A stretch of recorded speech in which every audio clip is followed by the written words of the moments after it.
سلام و درود بچه، حالتون چطوره؟ خوش اومدیم به کانال پرشین نایت و خوش اومدیم به یه ویدیو جدید. این سری بچه یه چند روزی هستش فعالیت نکردم، اومدم گفتم با یه اتچمنت خیلی خفن چه مولتی بتل براتون بیارم که راحت هر انمی میاد جلوتون رو رنده کنید. بچه تنها چیزی که ازتون میخوام لایک، کامنت و دنبال این ستا فراموش نشه. دم همتونم گرم. آقا میریم واسه ادامه ویدیو. بچه ببین این اتچمنتی که آوردم، این عکسش هم خدمتتون. ببین یه اتچمنت فنک واقعا عالی. درجا ببین اصلا وست و اچ پی انمی میخوره. حالا آقا چه مونتی چه بچل اتچمنت واسه هر دوتاش هست. اگرم دوگانش کنید، یعنی مثلا این فنکه رو که یکی دستش باشه دو تا دستش باشه، دیگه اصلا کلا محشر یه در مقابل شاتگان پلیر هم دیگه به زور میتونه بزنه. یعنی مومنت درست و به جام بیاید با این اتچمنت شاتگان پلیر هم به زور میخواد بزنه تو. یعنی واقعا این اتچمنت خیلی خوب. آقا فکر کنید شاتگان پلیر من اومده اینجا الان با این درگیر شدم، یه چند تا مومنت اینو اینو میگم آقا کارش به راحتی چه وست همه چی اینو انمی میخوره.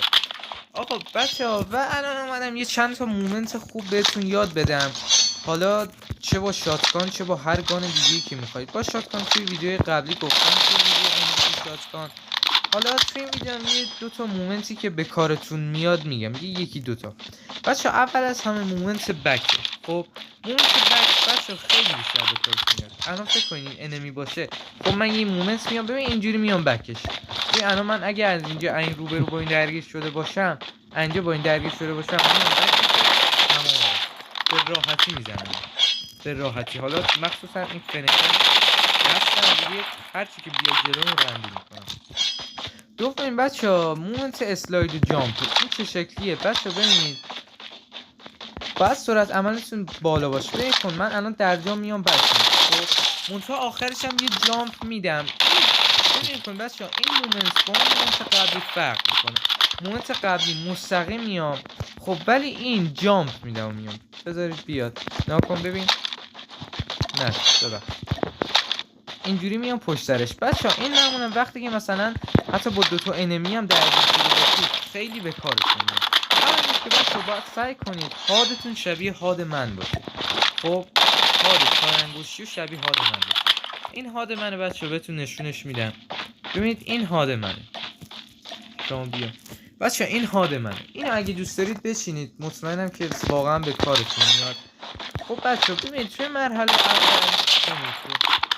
اول کن اول از همه بکن اگه این حرکت ما باشه، ببخشید نشد، اگه این حرکت ببین اگه این حرکت ما باشه، حتی وقتی که دو تا انمی هم درگیر شده باشه به راحتی میشه پشت انمی. خب حالا چه شکلی آقا؟ ببین بچه‌ها اول خب یه سر میخورید، خب بعد اینور اونور میکنید سفر رو. ببینید با این انگشت شستی که سفر رو این نمایشگر رو تکون میدید، سریع اینور اونور میکنید. خب این فعلا این. خب حالا بچه ها این یه مدل دیگه هم داره، این اینجوری میاد بک. خب بک خودت میاد ها، ببین اینجوری، ببین اینجوری میاد بک خودت. خب ولی یه مومنت دیگه هم داره. خب معمولا بچه تو این فاصله باید بزنیدش، میره بک انمی یا میره بغل. به این بستگی داره که چه شکلی مومنتت رو اجرا کردی بچه ها. پس یادتون باشه ببین حداقل فاصله ای که باید توش همچین مومنتی این مومنت رو بزنید اینقدر. خب واسه معمولا شاتگان بچه من بتونید مومنت بک خودتون رو پیشنهاد میدم. خب البته در صورت اینکه مثلا حداقل یه لانگ باید روی شاتگانتون باشه اگه میخوای انمی رو وان شات کنی. با این کار خب از انمی فاصله میگیری. الان اومدم بک. در واقع بچه یه جور باید بگم مومنت شانسیه، یعنی یه موقع ممکنه بیاد بک خودت، یه موقع ممکنه بری بک انمی. خب واسه شاتگان بچه وقتی این حرکت رو میزنید، ببین وقتی این حرکت رو میزنی میای پشت میای وقتی این حرکت رو میزنید ببین میای سمت پشت خودت. حالا این چه شکلی آقا؟ ببین کن این بک انمی. خب ببین من فاصلم زیاد، چه همچین فاصله اینو میزنم یا میرم بغلش یا میرم بک انمی. ببین الان اومدم بکش، اینجا اومدم بکش، بعد دیگه راحت میزنم. خب بعد دیگه راحت میزنم. حالا وقتی اینجوری میخوام بیام بک خودم، ببین نگاه کن اول یکی از مومنت‌های شاتگانه اینو میزنم اینجا، ببین سفر میچرخونم اینجا، سر میخورم میام عقب، بعد آخرش هم یه لرزش میده.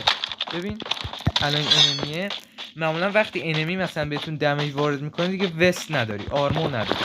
این ببین کن این مومنت خوب، یه مومنت خیلی خوب. ببین کن الان من میام بغلش، این لرزش آخرم خود این بچه‌ها من که نمیدونم ولی من خودم اینجوریه، وقتی یه همچین مومنت میزنم یه خورده دقتم واسه زدن شاتگان میاد بالاتر.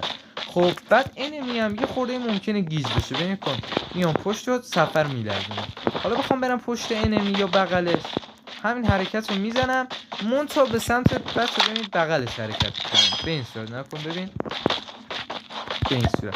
حالا بچه مومنت بک انمی هم چه شکلیه؟